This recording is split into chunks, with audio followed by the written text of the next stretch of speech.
ಗೆಳೆಯರೆ ಫೋನ್ಪೇನಲ್ಲಿ UPI ಲೈಟನ್ನು ನಾವು ಯಾವ ರೀತಿ ಟಾಪಪ್ ಮಾಡ್ಕೋಬೇಕು ಅಥವಾ ರೀಚಾರ್ಜ್ ಯಾವ ರೀತಿ ಮಾಡೋದು ಅಂತ ಹೇಳ್ತೀನಿ.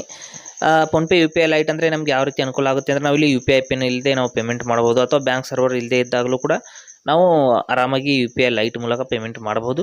ಫೋನ್ಪೇ ಆ್ಯಪ್ನ ಓಪನ್ ಮಾಡ್ಕೊಂಡಿದ್ದೀನಿ. ಮಾಡಿದ ನಂತರದಲ್ಲಿ ಇಲ್ಲಿ UPI ಒಂದು ಲೈಟ್ ಆಪ್ಷನನ್ನು ನಾವು ಹುಡುಕಬೇಕಾಗುತ್ತೆ. ಸ್ವಲ್ಪ ಕೆಳಗಡೆ ಸ್ಕ್ರೋಲ್ ಮಾಡಿದ ನಂತರದಲ್ಲಿ ನಮಗೆ UPI ಲೈಟ್ ಆಪ್ಷನ್ ಅನ್ನೋದು ನೋಡೋದಕ್ಕೆ ಸಿಗುತ್ತೆ. ಅಲ್ಲಿಂದ ನಾವು ಕ್ಲಿಕ್ ಮಾಡ್ಕೊಂಡ್ಬಿಟ್ಟು ಅದಕ್ಕೆ ನಾವು ರೀಚಾರ್ಜ್ ಮಾಡ್ಕೋಬೋದು. ಮಿನಿಮಮ್ ನಾವು ₹1 ಕೂಡ ರೀಚಾರ್ಜ್ ಮಾಡಬಹುದು.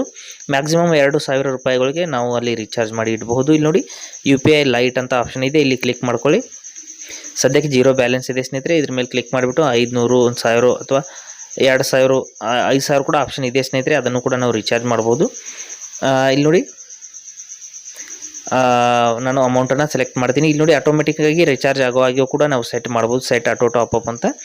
ಅಂದರೆ ನಾವು ₹500 ಒಳಗಡೆ ಬ್ಯಾಲೆನ್ಸ್ ಬಂದರೆ ಅದು ಆಟೋಮೆಟಿಕ್ಕಾಗಿ ನಮ್ಮ ಅಕೌಂಟಿಂದ ಕಟ್ ಮಾಡಿಬಿಟ್ಟು ಒಂದು ವ್ಯಾಲೆಟ್ನಲ್ಲಿ ಆಟೋಮೆಟಿಕ್ಕಾಗಿ ಟಾಪಪ್ ಮಾಡುತ್ತೆ. ಅದ್ರ ಮೇಲೆ ಕ್ಲಿಕ್ ಮಾಡಿ ಅದನ್ನು ಕೂಡ ನಾವು ಬೇಕು ಅಂದರೆ ಆ್ಯಕ್ಟಿವೇಟ್ ಮಾಡ್ಕೋಬೋದು. ಇಲ್ಲಾಂದರೆ ನೀವು ಅಷ್ಟೇ ₹100-200 ಹಾಕಿ ಯೂಸ್ ಮಾಡ್ತೀವಿ ಅಂದರೆ ಅಷ್ಟನ್ನು ಕೂಡ ಯೂಸ್ ಮಾಡ್ಬೋದು. ನೋಡ್ಬೋದು ಇಲ್ಲಿ ಈ ರೀತಿ ಬರ್ತಾಯಿದೆ. ನಾನಿಲ್ಲಿ ಕಡಿಮೆ ಅಮೌಂಟನ್ನು ರೀಚಾರ್ಜ್ ಮಾಡಿ ನಮಗೆ ತೋರಿಸ್ತೀನಿ. ಇಲ್ಲಿ ನೋಡಿ ₹100 ಟಾಪಪ್ ನಾವು ಅಂತ ಕ್ಲಿಕ್ ಮಾಡ್ಕೊಳ್ಳಿ. ಮಾಡಿದ ತಕ್ಷಣದಲ್ಲಿ ಇಲ್ಲಿ ಬ್ಯಾಂಕ್ ಅಕೌಂಟನ್ನು ಈ ರೀತಿ ಸೆಲೆಕ್ಟ್ ಮಾಡಿ ಆ್ಯಡ್ ಅಂತ ಕ್ಲಿಕ್ ಮಾಡ್ಕೊಳ್ಳಿ. ಕ್ಲಿಕ್ ಮಾಡಿದ ನಂತರದಲ್ಲಿ ಇಲ್ಲಿ UPI ಪಿನ್ನನ್ನು ಹಾಕಿಬಿಟ್ಟು ರೈಟ್ ಮಾರ್ಕ್ ಮೇಲೆ ಕ್ಲಿಕ್ ಮಾಡ್ಕೊಳ್ಳಿ. ಈ ರೀತಿ UPI ಪಿನ್ನನ್ನು ಹಾಕಿ ರೈಟ್ ಮಾರ್ಕ್ ಮೇಲೆ ಕ್ಲಿಕ್ ಮಾಡಿದ ತಕ್ಷಣದಲ್ಲಿ ನಮ್ಮ ಹಣ ಅನ್ನೋದು UPI ಲೈಟ್ಗೆ ಸಕ್ಸಸ್ಫುಲ್ಲಾಗಿ ಆ್ಯಡ್ ಆಗುತ್ತೆ. ಈ ರೀತಿ ಆ್ಯಡ್ ಆದ ನಂತರದಲ್ಲಿ ನಾವು ಯಾವುದಾದ್ರೂ ಒಂದು ಮರ್ಚೆಂಟ್ ಹತ್ರ ಸ್ಕ್ಯಾನ್ ಪೇ ಮಾಡ್ತಿರ್ಬೇಕಾದ್ರೆ ನಾವು UPI ಲೈಟ್ ಮೂಲಕ ಪೇಮೆಂಟ್ ಮಾಡಬಹುದು. ಇಲ್ಲಿ ನೋಡಿ ಸ್ಕ್ಯಾನ್ ಪೇ ಮಾಡ್ತಿರ್ಬೇಕಾದ್ರೆ ಇಲ್ಲಿ ನೋಡಿ ನಾನು ಒಂದು ಪೆಟ್ರೋಲ್ ಪಂಪಲ್ಲಿ ಸ್ಕ್ಯಾನ್ ಮಾಡಿದ್ದೀನಿ.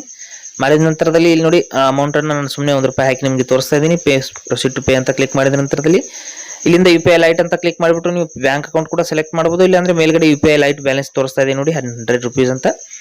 ಅಲ್ಲಿಂದ ಕ್ಲಿಕ್ ಮಾಡಿಬಿಟ್ಟು ನೀವು ಪೇ ಅಂತ ಕ್ಲಿಕ್ ಮಾಡಿದರೆ ಇಲ್ಲಿ UPI pin without UPI pin ನಿಮಗೆ ಪೇಮೆಂಟನ್ನು ಈಸಿಯಾಗಿ ಮಾಡಬಹುದು.